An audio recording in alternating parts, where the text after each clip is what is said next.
ಲೈನ್ಗಳನ್ನು ಒಂದು ಜೈಕಾಯಿಗಿಂದ 9,700 ಕೋಟಿ ರೂಪಾಯಿ ಲೋನ್ ತೆಗೆದುಕೊಡ್ತಾ ಇದ್ದೀವಿ. ಮತ್ತು ಈಗಾಗಲೇ ಅದು ಕೂಡ ಪಾಸ್ ಆಗಿದೆ. ಒಂದು 15,000 ಕೋಟಿ ರೂಪಾಯಿ. ಜೈಕಾದು 15,600 ಕೋಟಿ ರೂಪಾಯಿ. ಎಲಿವೇಟೆಡ್ ಫ್ಲೈಓವರ್ ನಮ್ದು 9,700 ಕೋಟಿ ರೂಪಾಯಿ. ಒಟ್ಟು 25,311 ಕೋಟಿ ರೂಪಾಯಿ ವೆಚ್ಚದ ಟೆಂಡರ್ ಅನ್ನ, ಥರ್ಡ್ ಫೇಸ್ ಟೆಂಡರ್ ಅನ್ನ ಜನವರಿಯಲ್ಲಿ ನಾವು ಕರೀತೀವಿ. ಮಾಡಿದ್ದಕ್ಕೆ ಟೈಮ್ ಲೈನ್ ನಾವು ಕೊಡ್ತೀವಿ.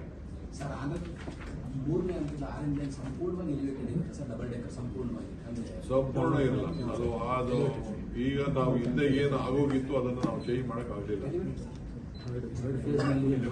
ಥರ್ಡ್ ಫೇಸ್ ಅಲ್ಲಿ ಇದೆ, ಫುಲ್ ಎಲ್ಲೆಲ್ಲಿ ಹೋಗ್ಬೇಕೋ ಎಲಿವೇಟೆಡ್ ಹೋಗ್ಬೇಕು ಅಂತ ಹೇಳಿದ್ವಿ. ಯಾಕೆಂದ್ರೆ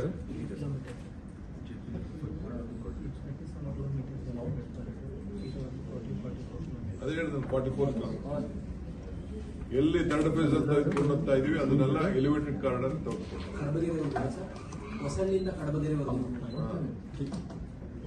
ಮುಂದಕ್ಕೂ ತಗೊಂಡು ಹೋಗ್ತೀವಿ. ತಾವರೆಕೆರೆ ಅಲ್ಲೋ ಸ್ಟೇಷನ್ಗೆ ಜಾಗ ಹುಡುಕ್ತಾ ಇದೀವಿ. ಆ ಜಾಗ ನಮ್ಗೆ ಸಿಗ್ತಾ ಇಲ್ಲ. ಅದೇ ನೋಡೋಣ, ಬಜಾಜ್ ಅವ್ರ ಹತ್ರ ಮಾತಾಡಿ ಅಂತ ಹೇಳಿದ್ದೀನಿ. ಅದು ಕೋರ್ಟ್ಗೆ ಹಾಕೊಂಡಿದ್ದಾರೆ. ಅಲ್ಲಿ ಸ್ಟೇಷನ್ ಪಾರ್ಕ್ ಮಾಡೋಕ್ಕೆ ಜಾಗ ಬೇಕು. 30 ಎಕರೆ ಮೇಲೆ ಜಾಗ ಬೇಕು. ಯಾಕೆಂದ್ರೆ ವಿಪರೀತ ಜನ ಹಾಸನ ಕಡೆಯಿಂದ ಬರೋರು ಮಾಗಡಿ ಮೇಲೆ ಬರ್ತಾ ಇದ್ದಾರೆ. ಟ್ರಾಫಿಕ್ ಬಹಳ ಇದಾಗ್ತಾ ಇದೆ. ಸೊ ಆ ದೃಷ್ಟಿಯಿಂದ ತಾವರೆಕೆರೆ ಆ ರೋಡ್ ಕೂಡ ಸ್ವಲ್ಪ ಡಬಲ್ ಡೆಕ್ಕರ್ ಮಾಡಬೇಕು ಅಂತ ಮಾಡಿದ್ವಿ. ಆದಷ್ಟು ಸಿಟಿಗೆ ಬರೋದನ್ನ ಕಡಿಮೆ ಮಾಡಬೇಕು. ಜನಕ್ಕೆ ಬೈಪಾಸ್ಗಳಲ್ಲಿ ಅವರು ಓಡಾಡಬೇಕು ಅನ್ನೋ ದೃಷ್ಟಿಯಿಂದ ಮಾಡ್ತೀವಿ.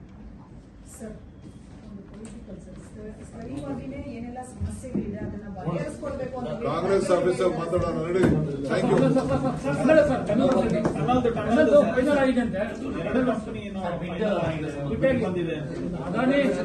ನನಗೆ ಇನ್ನ ಮಾಹಿತಿ ಬಂದಿಲ್ಲ. ಯಾರು ಏನೇನು ಅಂತ ಅಂದ್ಬಿಟ್ಟು ನನಗೆ ಮಾಹಿತಿ ಬಂದಿಲ್ಲ. ಅವ್ರ ಮಾಹಿತಿ ಬರಲಿ. ನಾನು ಈಗ ಹೆಂಗೆ ಹೇಳಲಿಲ್ಲ, ನನಗೆ ಅಫಿಷಿಯಲ್ ಪೇಪರ್ ಬರೋ ಗಂಟ ನನ್ನ ಹತ್ರ ಇಲ್ಲೋ ನನಗೆ ಗೊತ್ತಾಗಲಿಲ್ಲ. ನಾನು ತಲೆ ಕೆಡಿಸ್ಕೋಗಿಲ್ಲ. ಅವರೆಲ್ಲ ಮಾಡ್ತೀವಿ. ಗೌರ್ಮೆಂಟ್ ಬಿಡ್ ಮಾಡಿದ್ಕಿಂತ ಜಾಸ್ತಿ ಅಮೌಂಟ್ ಆಗಿದೆ. ನಾವು ಯಾರಿಗೂ ದುಡ್ಡನ್ನ ಕೊಡಲ್ಲ. ಎಷ್ಟು ಬೇಕಾದ್ರೂ ಅವರೇ ಅಕೌಂಟ್ ಮಾಡಬೇಕು. ನಾವು ಎಷ್ಟು ಕೊಟ್ಟಿದ್ದೀವಿ 30% ವಿಜಿಎಫ್ ಎಷ್ಟು ಪರ್ಸೆಂಟ್ ಕೊಡ್ತೀವಿ ಹೇಳಿದೀವಿ, ಅಷ್ಟು ಮಾತ್ರ ನಾವು ಕೊಡೋದು. ಮಿಕ್ಕಿದ್ದು ಅದಕ್ಕೋಸ್ಕರ ನಾವು ಬುಡ್ ಕಲ್ತಿರೋದು. ಬಿಲ್ಡ್ ಆಪರೇಟ್ ಟ್ರಾನ್ಸ್ಪೋರ್ಟ್ ಅಂತ ಅವರೇ ಬಂಡವಾಳ ಹಾಕಬೇಕು, ಅವರೇ ಮಾಡಬೇಕು. ನಾವು ಎಸ್ಟಿಮೇಟ್ ಮೇಲೆ ನಾವೇನು ಎಸ್ಟಿಮೇಟ್ ಮಾಡಿದೀವಿ ಅದ್ರ ಮೇಲೆ ನಾವು ಕೊಡ್ತೀವಿ. 40% ಕೊಡ್ತೀವಿ ಅಷ್ಟೇ. ಅದ್ರ ಮೇಲೆ ಎಕ್ಸ್ಟ್ರಾ ನಾವು ಕೊಡಲ್ಲ. ಅವ್ರು ಮಿಕ್ಕಿದ್ದು ನಾನು ಮೆಟ್ರೋ ಚೆಕ್ ಮಾಡಿದೆ. ನಮ್ಮ ಮೆಟ್ರೋ ಏನ್ ಕಾಸ್ಟ್ ಇದೆ ಆ ಕಾಸ್ಟ್ ಏನ್ ಚೆಕ್ ಮಾಡಿದೆ. ಚೆಕ್ ಮಾಡಿದೀನಿ, ಲೆಕ್ಕನೂ ಮಾಡಿದೀನಿ. ಬಾಂಬೆದು ತರಿಸ್ಕೊಂಡಿದೀನಿ.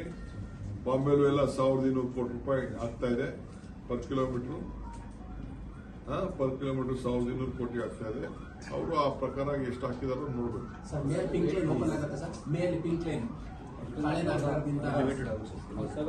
ಆಗ್ತದೆ ನಡಿ. Thank you. ಅಲ್ಲಿ ಇದಕ್ಕೆ ಇನ್ಸ್ಪೆಕ್ಷನ್ ಮುಗ್ತಾ ಇದ್ದ ನಾನು. ಸರ್ವಿಸ್ಗೆ ಹೋಗ್ಬಿಟ್ಟು ಹೋಗ್ತೀನಿ. ಊಟ ಮಾಡಿದ್ವಿ.